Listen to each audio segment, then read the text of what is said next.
Hello, കർത്താവ് യേശുക്രിസ്തുവിൻ്റെ നാമത്തിൽ നിങ്ങൾക്ക് വന്ദനം. അധികാരത്തിനും പണത്തിനും വേണ്ടി ഏത് ഹീനകൃത്യവും, ഏത് വഞ്ചനയും, ഏത് അക്രമവും മനുഷ്യൻ ചെയ്യാൻ തയ്യാറാകുന്ന ഈ കാലഘട്ടത്തിൽ ഒന്നോർത്തുകൊള്ളുക, നിങ്ങൾ ചെയ്യുന്ന ഓരോ പ്രവൃത്തിയും തൂക്കി അളന്ന് വിധി കൽപ്പിക്കുന്ന ഒരു ദൈവമുണ്ട്. ഈ പ്രപഞ്ചത്തെ നിയന്ത്രിക്കുന്നത് ദൈവമുണ്ട്. നമ്മൾ എത്ര അഭ്യാസങ്ങൾ കാണിച്ചാലും ഈ ശ്വാസം ദൈവത്തിൻ്റെ ജീവനാണ് വലിക്കുന്നത്. അതങ്ങ് എടുക്കുമ്പോൾ വടിയായി കിടക്കും. അഭ്യാസം അതോടെ അവസാനിക്കും. ഈ ചെയ്ത ഓരോന്നിനും പ്രവർത്തിക്കും തക്ക പ്രതിഫലം ഇവിടെ വെച്ചും അല്ല, നിത്യമായിട്ടും അനുഭവിക്കാൻ പോവുകയാണ്. അതുകൊണ്ട് പ്രപഞ്ചത്തെ സൃഷ്ടിച്ച, മനുഷ്യനെ സൃഷ്ടിച്ച ദൈവം വാഴുന്നു.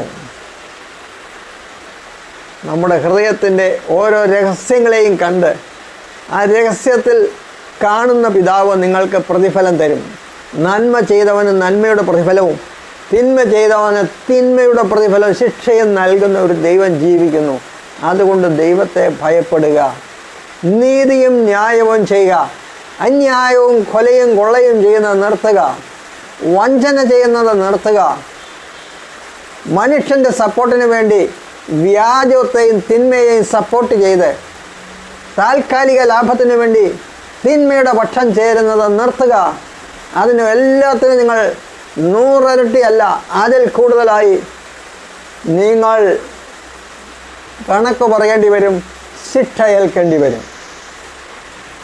കാരണം ദൈവം ജീവിക്കുന്നു. ഭയപ്പെടുക. നമ്മുടെ ജീവൻ ദൈവത്തിൻ്റെ കയ്യിലാണ് ഇരിക്കുന്നത്.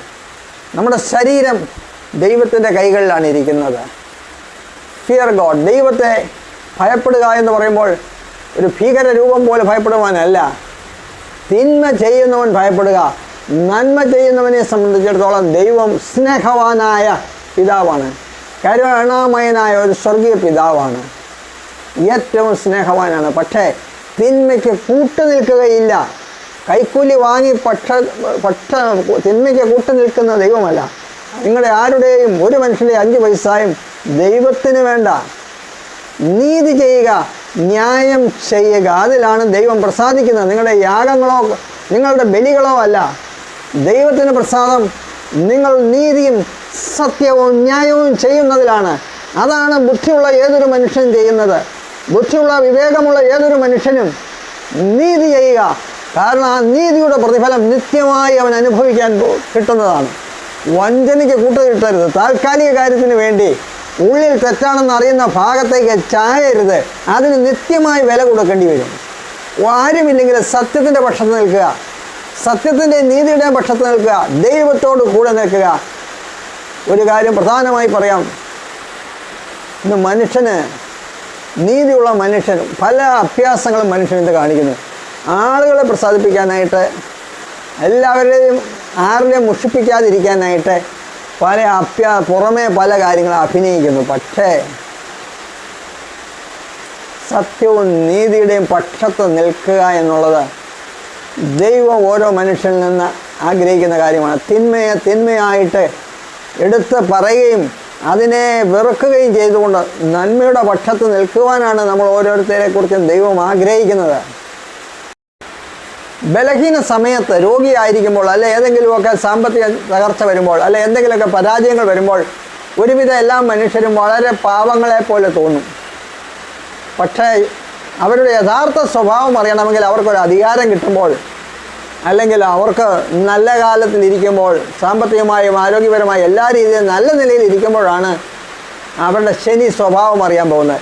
എത്ര ഞാഞ്ഞൂല് പോലെ ഇരിക്കുന്ന ഒരാളും സർക്കാർ സർവീസിലും മറ്റുമൊക്കെ ഒരു ജോലിയിൽ കയറി കഴിയുമ്പോഴാണ് അവരുടെ പവർ, അവരുടെ അധികാരം, അവരുടെ ധാർഷ്ട്യം കാണാൻ സാധിക്കുന്നത്. നിങ്ങൾക്കത് പലർക്കും മനസ്സിലായിട്ടുള്ളതാണ്. അപ്പോൾ ഒരുത്തൻ്റെ യഥാർത്ഥ അവസ്ഥ അറിയുന്നത് അവന് അധികാരം കിട്ടുമ്പോഴാണ്. ഈ അധികാരം മറ്റുള്ളവനെ ചൂഷണം ചെയ്യാനോ മറ്റുള്ളവനെ ഭീഷണിപ്പെടുത്താനോ ഉള്ളതല്ല. അത് സാധുക്കളെ സേവിക്കാനുള്ളതാണ്. നിസ്സഹായരെ സേവിക്കാൻ വേണ്ടി കിട്ടുന്ന ദൈവം തരുന്ന ഒരു അവസരമാണ്.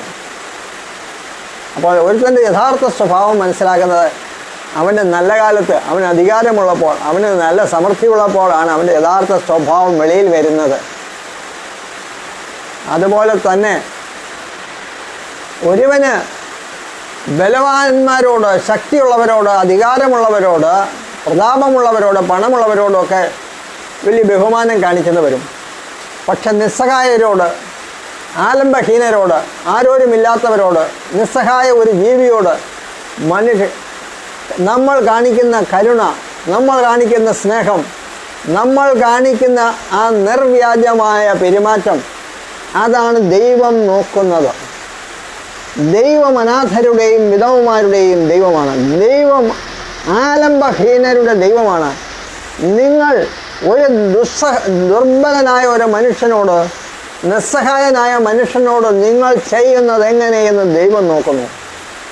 അവൻ ബലഹീനനായതുകൊണ്ട് അവനെ നിങ്ങൾ നിന്ദിച്ചാൽ നിങ്ങളോട് പകരം ചോദിക്കുന്ന ഒരു ദൈവമുണ്ടെന്ന് ഓർക്കുക.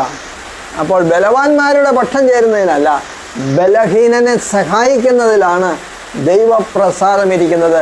ദൈവത്തിൻ്റെ മനസ്സുള്ളവർ, ക്രിസ്തുവിൻ്റെ മനസ്സുള്ളവർ അങ്ങനെയാണ് ചെയ്യുന്നത്. ആരും കണ്ടാലും കണ്ടില്ലെങ്കിലും ഏറ്റവും എളിയ ഈ ഒരുവന് നിങ്ങൾ ചെയ്തിടത്തോളം നിങ്ങൾ എനിക്ക് തന്നെയാണ് ചെയ്തതെന്ന് യേശു ക്രിസ്തു പറഞ്ഞു. അതാണ് സത്യദൈവവും നിത്യജീവനുമായവൻ എളിയവരെ സ്നേഹിക്കുന്നവനാണ്. ഏറ്റവും താഴ്മയുള്ളവരെ സ്നേഹിക്കുന്നവരാണ്. അപ്പോൾ നിങ്ങൾക്ക് ആ ക്രിസ്തുവിൻ്റെ മനസ്സുണ്ടെങ്കിൽ നിങ്ങളുടെ മനോഭാവവും അത് തന്നെയായിരിക്കും. വ്യാജം ദൈവം പൊളിക്കും, ദൈവം അവനെ ശിക്ഷിക്കും. അതുകൊണ്ടാണ് ദൈവത്തെ ഭയപ്പെടുക എന്ന് പറയുന്നത്. വ്യാജവും തിന്മയും ദുഷ്ടതയും മനുഷ്യൻ ചിലർ സപ്പോർട്ട് ചെയ്യും, അല്ല ചിലർ അധികാരം ഉപയോഗിച്ച് നമ്മളെ സഹായിക്കുമെന്നൊക്കെ കരുതിയാൽ ഓരോരുത്തൻ്റെയും പ്രവൃത്തിക്ക് തക്ക പ്രതിഫലം കൊടുക്കുന്ന ദൈവം ജീവിക്കുന്നു. നിങ്ങൾ ദൈവത്തെ നിഷേധിച്ച് പറയുമോ, എന്ത് വേണേലും തലകുത്തി മറിയുകയോ എന്ത് വേണമെങ്കിലും ചെയ്തു, പക്ഷെ ദൈവം നിങ്ങളെ വിധിക്കുന്ന ദൈവം ജീവിക്കുന്നു. നിങ്ങളുടെ ഈ ശ്വാസം നിങ്ങളുടെ ഉള്ളിൽ തന്നിരിക്കുന്ന, നിങ്ങൾ ഈ വലിക്കുന്ന ശ്വാസം ദൈവത്തിൻ്റെതാണ്. ആ ദൈവം നിങ്ങളെ ഓരോരുത്തരെയും ഡീൽ ചെയ്യും, നമ്മൾ ഓരോരുത്തരും. അതുകൊണ്ട് നീതി ന്യായവും ചെയ്യുക, സത്യത്തിൻ്റെ പക്ഷത്ത് നിൽക്കുക, സത്യം ചെയ്യുക, അതാണ് ദൈവത്തിൻ്റെ പ്രസാദം. ഈ ഞായറാഴ്ച നിങ്ങൾക്ക് എനിക്ക് തരുവാനുള്ള സന്ദേശം അതാണ്.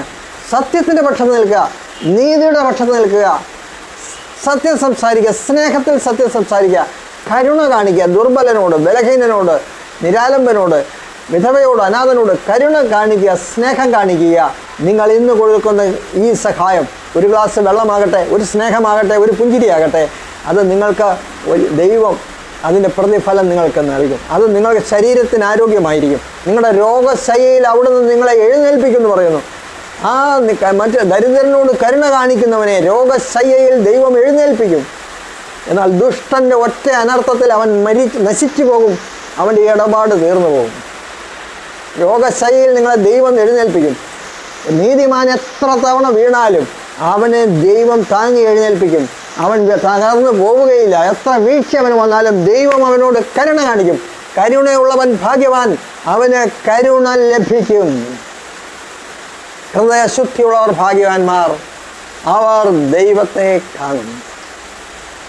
സമാധാനമുണ്ടാക്കുന്നവർ ഭാഗ്യവാന്മാർ, അവർ ദൈവത്തിൻ്റെ പുത്രന്മാർ എന്ന് വിളിക്കപ്പെടും. God bless you. Jesus loves you.